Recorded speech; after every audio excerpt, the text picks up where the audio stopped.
Kampuni ya Meta inayomiliki mtandao wa kijamii wa Facebook imeingia kwenye kitovu cha lawama baada ya kudaiwa kuanza kubana machapisho ya waziri mkuu wa Hungary Viktor Orban, huku nchi hiyo ikijiandaa kwa uchaguzi mkuu muhimu uliopangwa kufanyika Aprili 12 mwaka huu. Hatua hiyo imezua maswali mazito kuhusu uhuru wa kujieleza na uadilifu wa kidemokrasia katika kipindi hiki cha lala salama kuelekea uchaguzi. Kulingana na ripoti za hivi karibuni, ikiwemo taarifa iliyochapishwa na mwandishi wa habari na mchambuzi wa siasa za kimataifa Mario Nawfal, Facebook imeanza kupunguza ufikiaji wa machapisho ya kiongozi huyo wa muda mrefu. Inadaiwa kuwa hatua hiyo imekuja baada ya shinikizo kutoka kwa wanachama wa chama cha upinzani cha Tiza, wakiongozwa na aliyekuwa mfanyakazi wa Meta ambaye aliwahimiza wafuasi wao kuripoti machapisho ya Orban kwa wingi ili yafungiwe au yabanwe.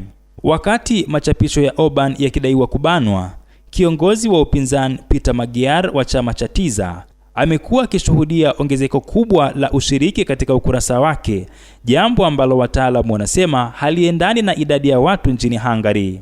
Magyar anadaiwa kutumia mfumo wa professional mode kwenye wasifu wake binafsi badala ya kutumia ukurasa rasmi wa kisiasa, hatua inayodaiwa kukiuka miongozo ya Meta na kumwezesha kukwepa vikwazo vya maudhui ya kisiasa. Hali hii imezua wasiwasi mkubwa miongoni mwa wachambuzi wa siasa na watetezi wa uhuru wa habari.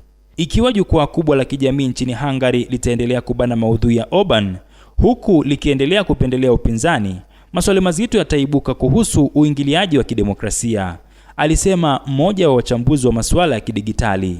Uchaguzi wa Aprili 12 mwaka huu unatazamwa kama ni mtihani mkubwa zaidi kwa utawala wa Orban tangu aingie madarakani, huku kukiwa na ripoti za matumizi ya akili mnemba AI kusambaza habari za upotoshaji na kashfa za video dhidi ya viongozi wa upinzani.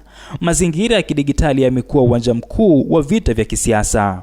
Hadi sasa Meta haijatoa tamko rasmi lakini kuelezea sababu za kubanwa kwa machapisho hayo, lakini wadau wanatoa wito wa kufanyika kwa uchunguzi wa haraka ili kuhakikisha kuwa majukwaa ya kijamii hayatumiki kupindua matakwa ya wananchi.